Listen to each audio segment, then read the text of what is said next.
As crianças é uma bênção, né? Vamos lá, vamos para a nossa série.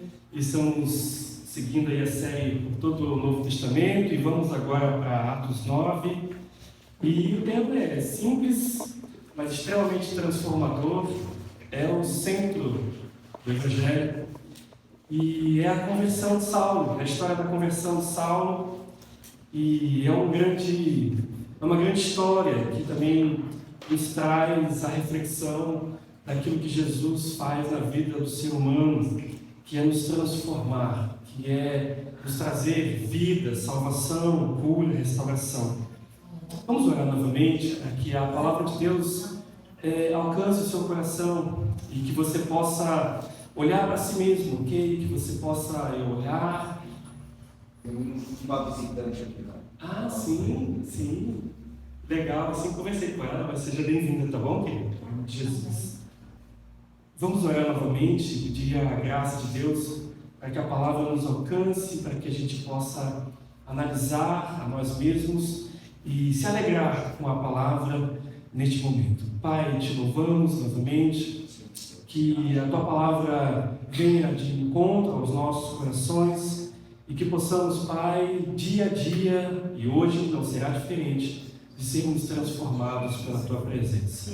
É o que esperamos, Pai, e ansiamos por esse toque seu, porque palavras apenas por eloquência não transformam. Senhor, performance humana não transforma. Somente o teu toque, somente o teu Espírito pode transformar o ser humano, e é o nosso anseio aqui hoje. Pedimos a Ti, em nome de Jesus. Amém. Amém. Eu vou ler o texto, se o Renato quiser projetar, capítulo 9 de Atos, e eu vou ler em pequenas partes, ok? E como é um texto muito simples, né, é uma história, e eu tenho certeza que você já deve ter lido muitas vezes, mas que a gente venha reforçar esses ensinamentos do livro de Atos, que é um livro maravilhoso, é uma história que coloca o início da igreja de Jesus. E a igreja de Atos é um grande exemplo para nós de como devemos vivenciar também pela condução e pela direção do Espírito Santo. Então, hoje não é diferente. Os tempos mudaram, é claro, são mais de 2.000 anos para frente que estamos vivendo. Mas se você analisar, as mesmas dificuldades, os mesmos anseios humanos da época, 2.000 anos atrás, são os mesmos. Mudou-se, claro, a tecnologia melhorou, aumentou, muitas coisas mudaram, mas o anseio humano continua o mesmo. Da mesma forma que há 2.000 anos atrás, quando Jesus ressuscitou ao terceiro dia, da mesma forma que todo mundo estava em trevas e perdido na escuridão, da mesma forma muitos na nossa sociedade também estão, e Jesus foi a esperança, eu digo, naquela época, para aqueles que o encontraram, e é também a nossa esperança hoje. Então, e da mesma forma como Saulo, né, um homem religioso, mas que teve um encontro poderoso com Jesus, que também você possa se lembrar daquele seu encontro com ele, e que isso possa alegrar o seu coração. E se caso você aqui, mesmo que você tenha uma bagagem de vida já, de igreja, mas talvez como Saulo, ele era um religioso, ele era frequente do templo, mas ainda não tinha tido um encontro com o mestre. Mas depois que ele teve o encontro, tudo se mudou. Tudo mudou na vida dele. Vamos para o texto? A partir do versículo 1, eu vou ir lendo, a Renato vai me acompanhar onde eu der as pausas. NVT.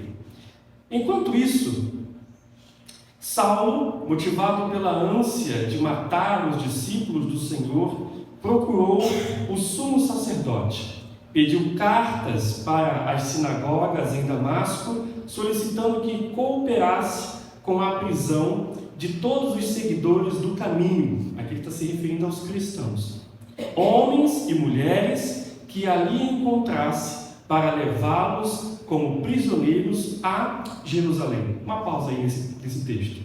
Veja que Saulo, só para você entender e lembrar, se caso você não sabe dessa informação, Saulo era fariseu, ele era estudioso ferrenho, eu posso dizer a palavra assim, da palavra. Ele tinha de cor, eu não consigo, eu acho que não consigo, nunca tentei também. Eu não sei se você consegue, mas ele tinha de cor todo o Pentateuco decorado. Sabe o que é o Pentateuco? Os 5 primeiros livros da Bíblia. Você já imaginou? Porque para ele ser escolhido por um dos maiores professores daquela época, que era Gamaliel, para poder estudar e ser um discípulo particular de Gamaliel, ele devia ser um aluno exemplar, muito estudioso. Ele falava em outras línguas, falava em aramaico, falava em latim, que era o antigo idioma da época de Roma, falava em hebraico, né? Falava em grego. Ele era um poliglota, né? Que se fala, né? Falava em muitas línguas, conhecia muita cultura. Ele era um homem extremamente inteligente e extremamente religioso. Veja que mesmo ele conhecendo a Torá, conhecendo o Deus de Israel, ele, ao ver Jesus, ele não creu que Jesus era o Messias até então. Se você ler o capítulo 7 de Atos, que a gente leu e falou sobre o martírio de Estevão, ele estava ali, bem ali segurando a capa dos executores e se consentindo, no caso, concordando com aquela execução. E logo depois de Filipe ali, começou uma grande perseguição e ele era um dos que encabeçavam essa perseguição, prendendo, no caso, chicoteando, talvez até matando, né? A intenção dele era essa. Pode ver que lá no início do versículo diz: enquanto isso, Saulo, motivado pela ânsia de quê? De matar. Olha o que motivava o coração de um homem religioso não transformado. Por isso que eu digo, irmãos, e é importante isso, igreja não salva. As disciplinas religiosas são importantes? Claro que são. O seu momento de oração, o seu momento de estudo da palavra é importante. Mas cuidado, qual é a sua motivação para isso? Saulo decorou e tinha de cor na sua mente todo o Pentateuco, os 5 primeiros livros da Bíblia, e mesmo assim ele tinha ânsia por matar. Será que ele não se lembrou dos 10 mandamentos que diz o quê? Não matarás. Ele era um homem extremamente conhecedor das Escrituras, mas por que ele estava com essa ânsia de matar? E por que você vê muitos islâmicos, não todos eles, mas os xiitas, que matam com a esperança de que no céu deles terá lá os homens 1000 virgens ao seu dispor? E eles matam porque eles têm na sua mentalidade de que estão fazendo a obra de Deus. Saulo, ele sai em função de matar discípulos, porque na cabeça dele, matar discípulos de Jesus era fazer a gloriosa obra de Deus. Veja que a religiosidade, irmãos, de fato, mata pessoas. Quantas pessoas não estão afastadas da igreja porque, infelizmente, a religiosidade que pode se encontrar entre o nosso meio matou muitos. Talvez muitos que entrando, talvez com uma vida toda destruída, cheio de, talvez, tatuagens, uma vida toda arrebentada, ao chegar, não encontrou aceitação, não encontrou amor, não encontrou realmente aquele desejo de conduzir essas pessoas a Cristo em um amor profundo. Acabou encontrando religiosidade que, em vez de aproximar de Deus, matou muitos. Devemos sempre tomar cuidado para que nós, no decorrer de nossas vidas, não sejamos como um Saulo, que muitas vezes tem buscado vivenciar uma religiosidade e, em nome de Deus, estamos matando pessoas, estamos afastando pessoas e não aproximando elas de Cristo. Saulo, um homem religioso, mas não transformado pelo amor e pela graça. Veja, continuando o texto, mas olha o que acontece, porque não termina isso. Olha só que coisa maravilhosa acontece na vida desse homem. Seguindo o texto, diz assim: quando se aproximava de Damasco, de repente, uma luz do céu brilhou ao seu redor. Ele caiu no chão e ouviu uma voz lhe dizer: Saulo, Saulo, por que você me persegue? Quem és tu, Senhor?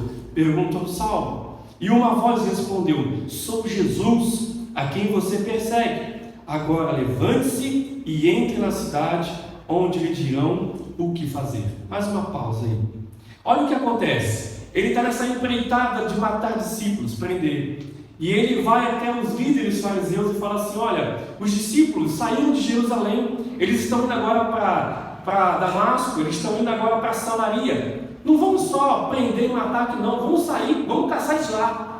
Ele estava tão determinado a não somente procurar e matar e prender em Jerusalém, como também ele queria autoridade para sair para Damasco, para sair para outras cidades vizinhas, para também prender e matar os discípulos de Jesus. Mas olha o que acontece, no meio do caminho, aí não se sabe se ele estava montado em um cavalo, se era um camelo, porque alguns falam que ele caiu do cavalo, né?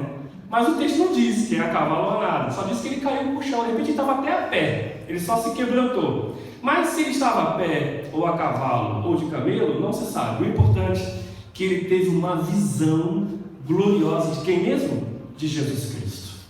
E ele se caiu ao chão. E veja o que Jesus, em sua glória, pergunta para ele: Saulo, Saulo. Lembre-se que quando você ouvir e ver nas Escrituras, toda vez que você vê o nome sendo repetido 2 vezes, Jesus ou a pessoa que vai falar, ele está dizendo o seguinte: preste muita atenção naquilo que eu vou falar depois. Você se lembra lá quando Jesus fala assim: Marta, Marta, você lembra? 2 vezes? Entende? É sempre assim, preste atenção no que eu vou falar depois. E ele fala de novo: Saulo, Saulo. Aí ele diz: por que você me persegue? Mas vem cá, vamos pensar aqui. De fato, Saulo estava perseguindo Jesus, literalmente Jesus? Sim ou não? Não. Ele estava perseguindo quem? Os discípulos, a igreja de Jesus. Então olha só o que Jesus está nos ensinando aqui. Que ele mostra para nós que a igreja de Jesus é tão importante, é a sua noiva, que quando alguém tenta nos atacar ou tenta nos perseguir, persegue também a ele. Então é por isso, irmãos, que devemos tomar sempre muito cuidado e zelo, porque a igreja de Jesus ela não é perfeita aqui na terra. Ela não é perfeita, porque somos seres imperfeitos.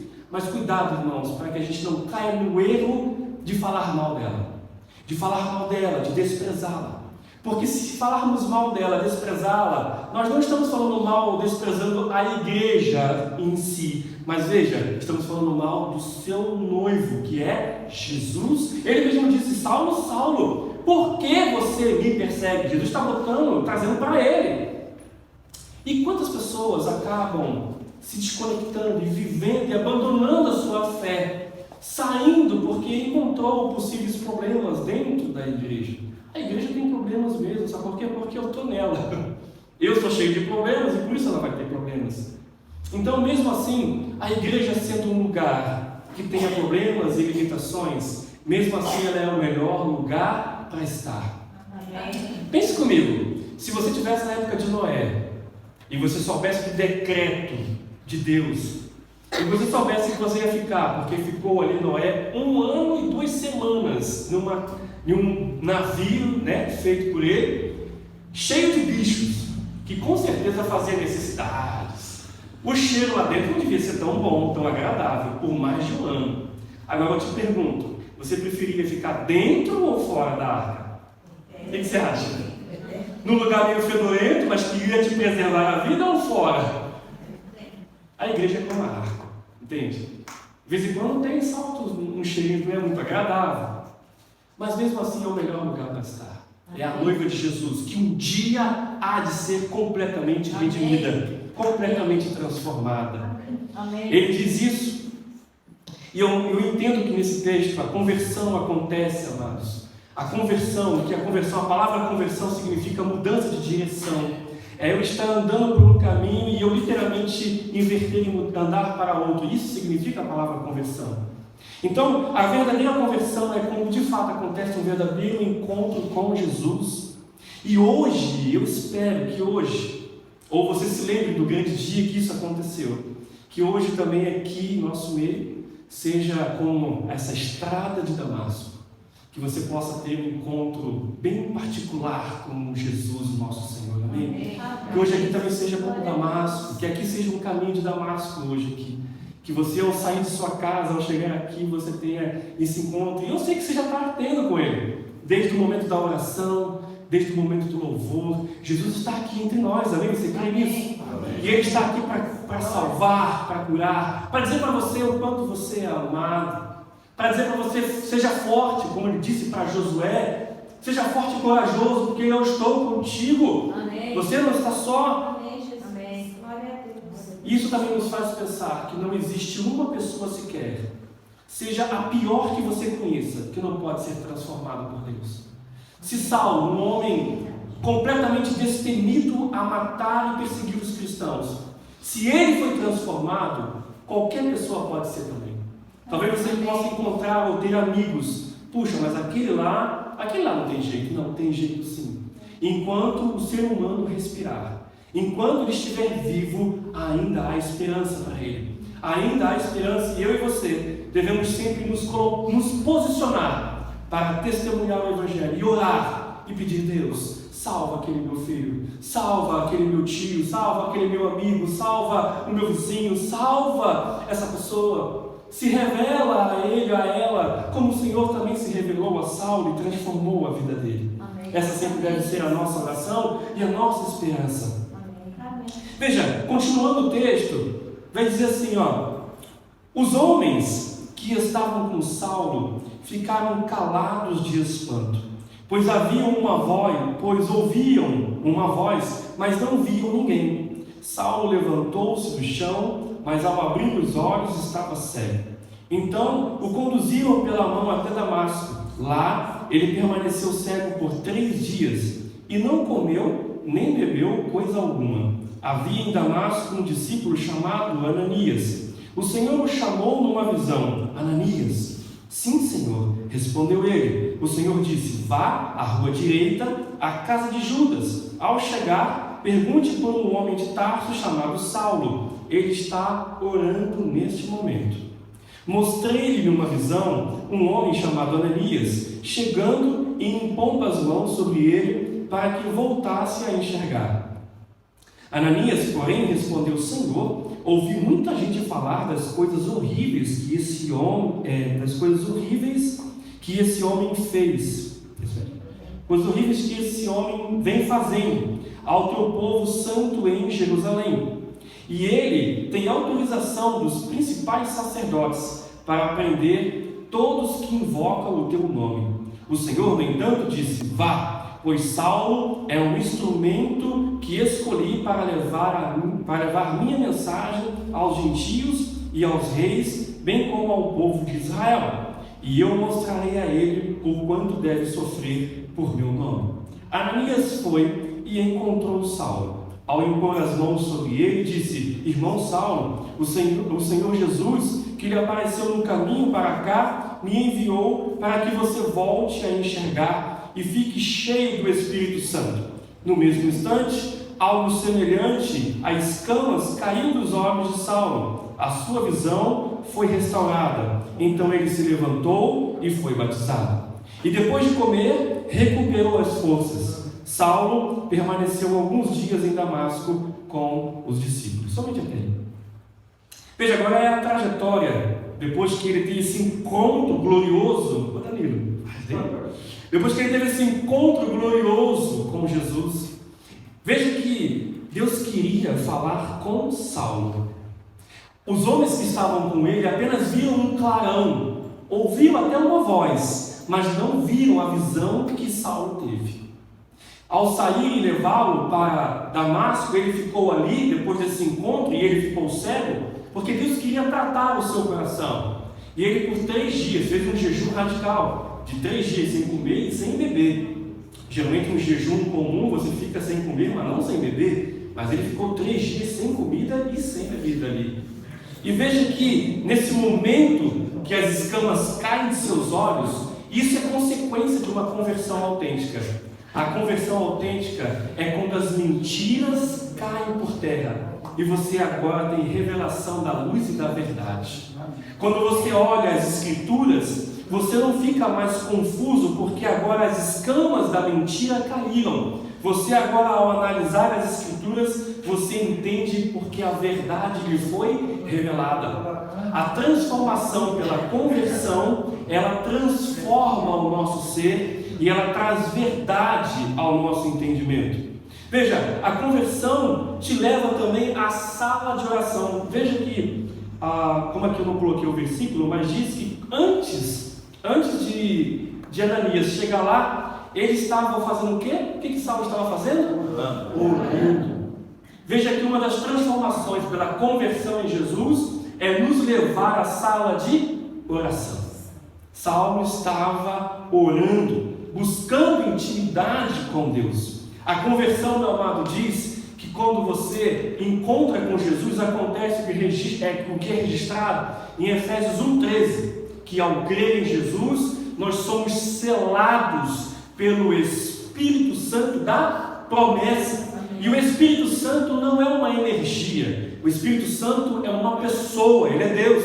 Ele não vem em partes, Ele vem por completo. Então, no ato da conversão, a presença do Espírito Santo em você, ela te transforma. Ele vem sobre você como que jorrando, não tivesse um copo aqui, uma taça enchendo de água, você transborda da presença do Espírito Santo na hora de sua conversão. Você começa agora a ter todos os desejos de Deus, vem sobre você. Vir à igreja não se torna mais um peso, se torna uma consequência de amor.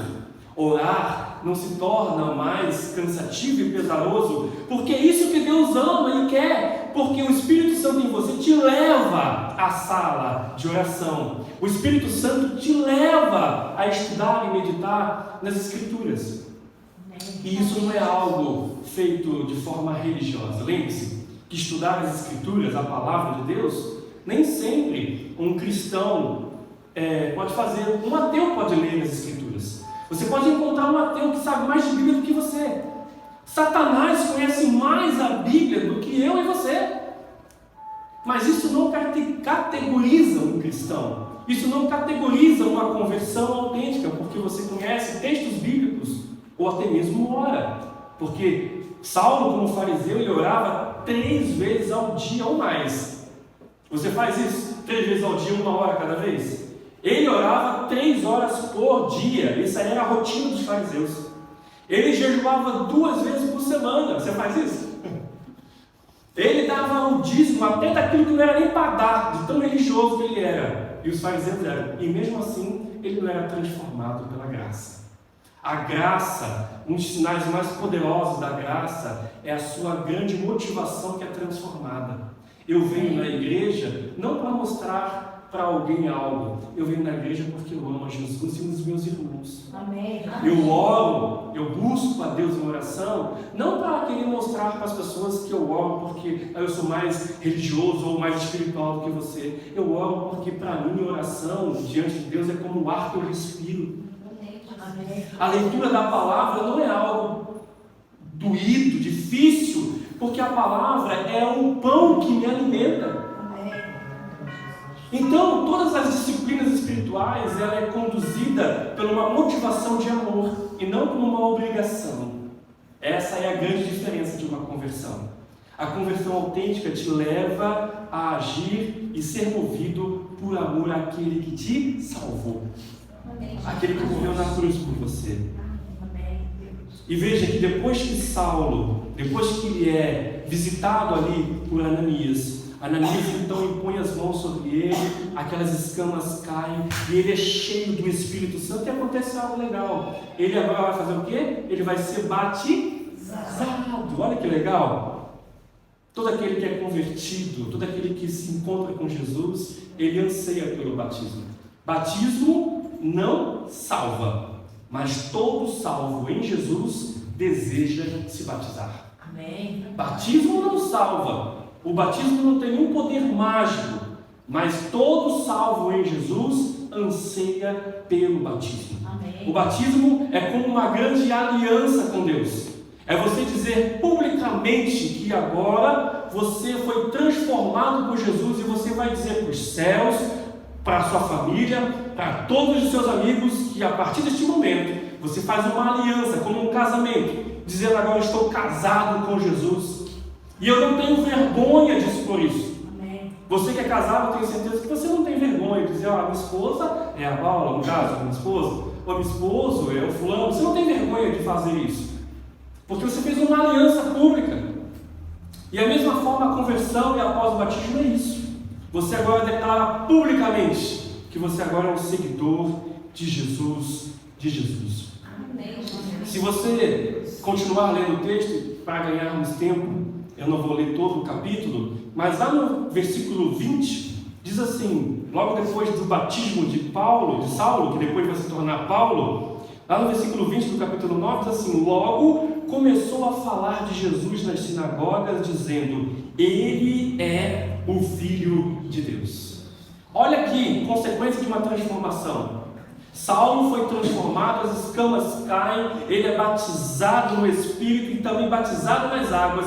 Consequentemente, a primeira coisa que ele faz é publicamente dizer: venho pregar o Jesus que me encontrou, venho dizer que o Messias, o Jesus que veio e morreu e ao terceiro dia ressuscitou, ele é o Filho de Deus. Isso quer dizer que todo aquele que foi regenerado, ele também se torna uma testemunha fiel de Jesus Cristo. Amém. Testemunha fiel no falar e testemunha fiel principalmente no viver. No viver. O viver e o falar deve ser coerente com aquilo que eu e você cremos. Amém. Essa é uma consequência de uma conversão. Irmãos, a conversão ela não pode ser algo que, eu venho para Cristo, mas eu continuo com as mesmas mentalidades de quando eu ainda não via para a igreja ou para Cristo. Eu penso das mesmas formas, eu falo as mesmas coisas, eu ajo da mesma maneira como eu agia quando não conhecia Cristo. Não pode ser. Isso não é conversão, isso é religiosidade. A conversão é uma mudança radical. Radical, quero repetir para você, conversão é uma transformação radical na vida da pessoa. Como foi na vida de Saulo, que logo em seguida ele se transforma no apóstolo Paulo. Se você mentia, então você agora não mente mais. Se você roubava, não rouba mais. Se antes a sua boca era suja pelos palavrões, agora não mais. Simples assim. E aí, primeiramente, esse ato de conversão, primeiramente você deixa de fazer coisas. Essa é a primeira etapa da caminhada, são duas, para a maturidade cristã. Nessa primeira etapa da conversão, você vai deixar de fazer coisas. Lá no mundo eu fazia isso, eu adulterava, eu fazia muitas coisas que para o mundo talvez seja muito normal. Então eu deixo de fazer essas coisas, você chega em 50%.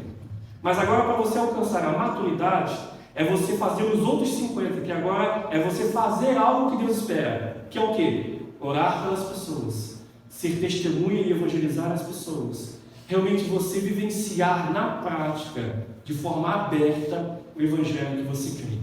Amém? Amém.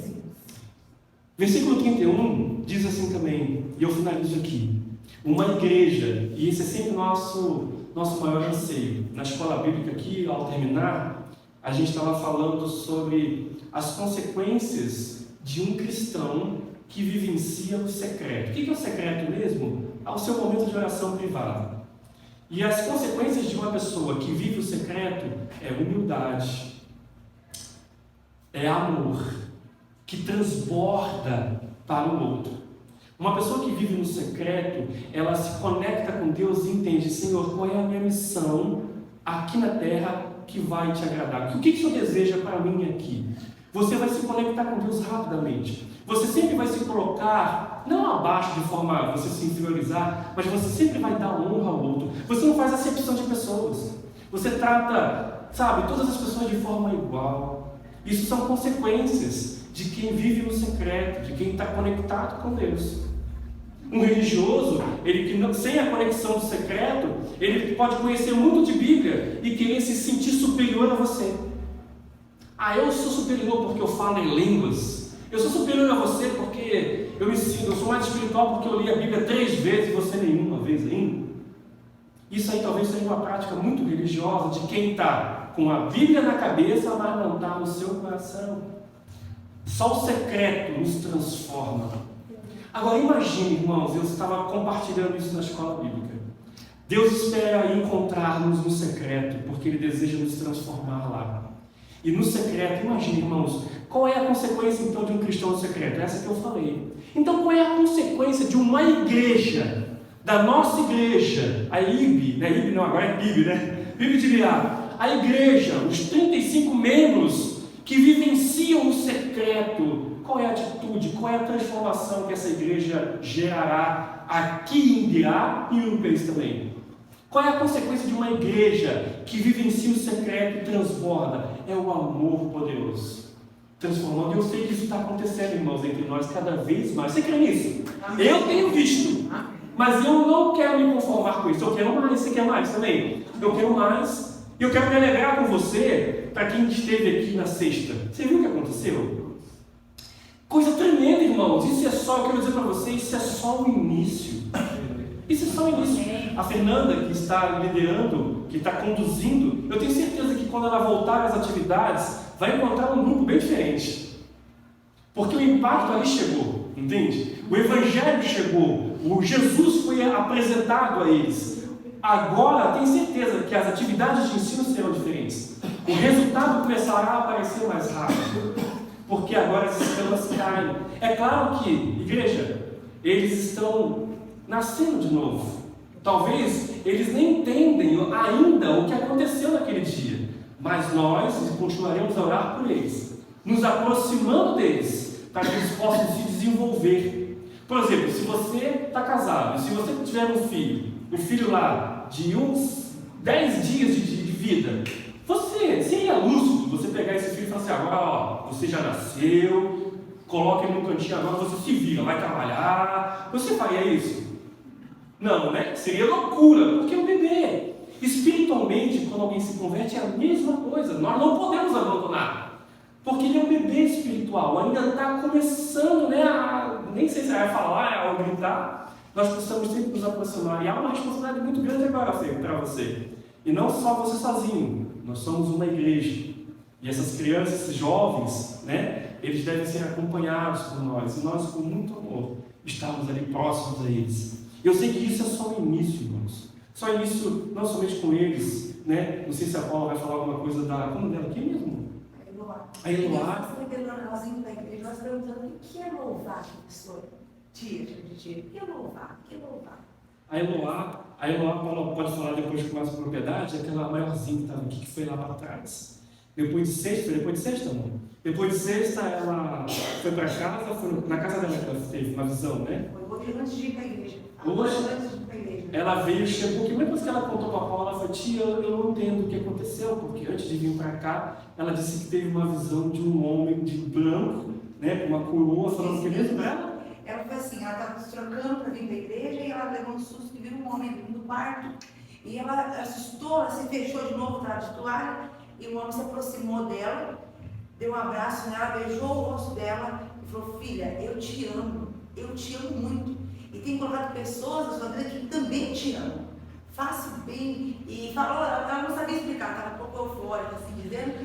E ela disse que trouxe um conforto muito grande para ela. Ela está passando por um quadro de depressão, né? Ela passa por muitos sofrimentos, muitas tristezas na vida dela, tem muitas coisas para Deus fazer na vida dela. Mas ela veio desse jeito, ela falou assim: professor, então eu acho que sexta-feira Deus começou, me deu um alívio muito grande. E hoje foi mais uma gotinha de que Deus está limpando meu coração. Uma gotinha? Uma gotona? Experiência, né? Um balde. Um balde. E ela falou assim: quem que é ele, professor? Porque eu perguntei e ele não me falou.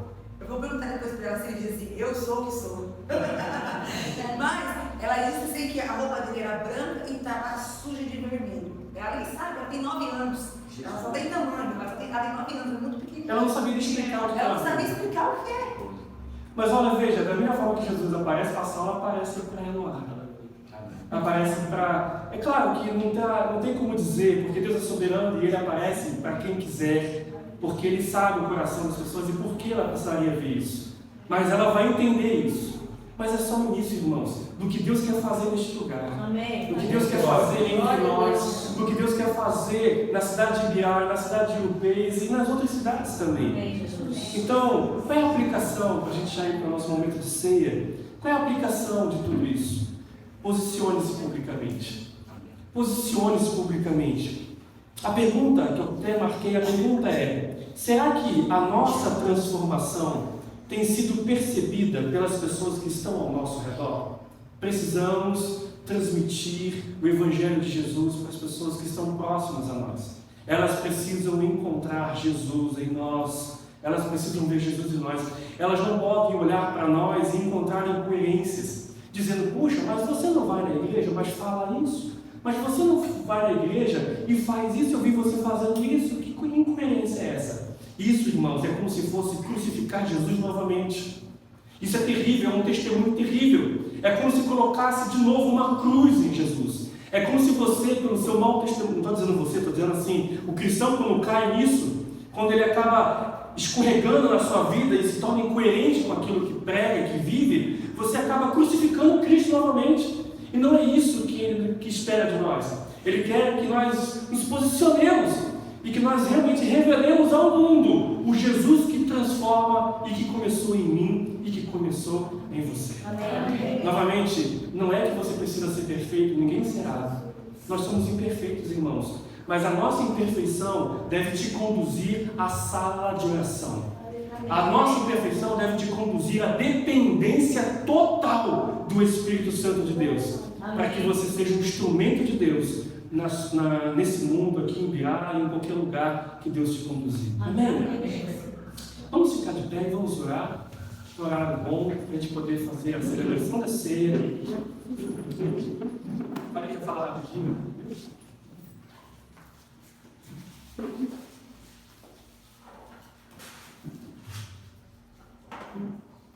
Você está aqui, você tem certeza que você se lembra desse momento, desse encontro. Eu sei, eu já falei algumas vezes aqui. Meu encontro foi no dia 6 de dezembro de 1998. Eu não tive essa experiência de ver assim, como até Eloá teve, né, como o Saulo teve.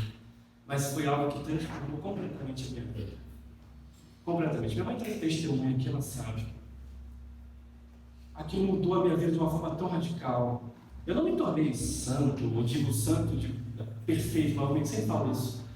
Mas quando eu tive esse amor se encontrando em mim, ele tirou todos os medos do meu coração.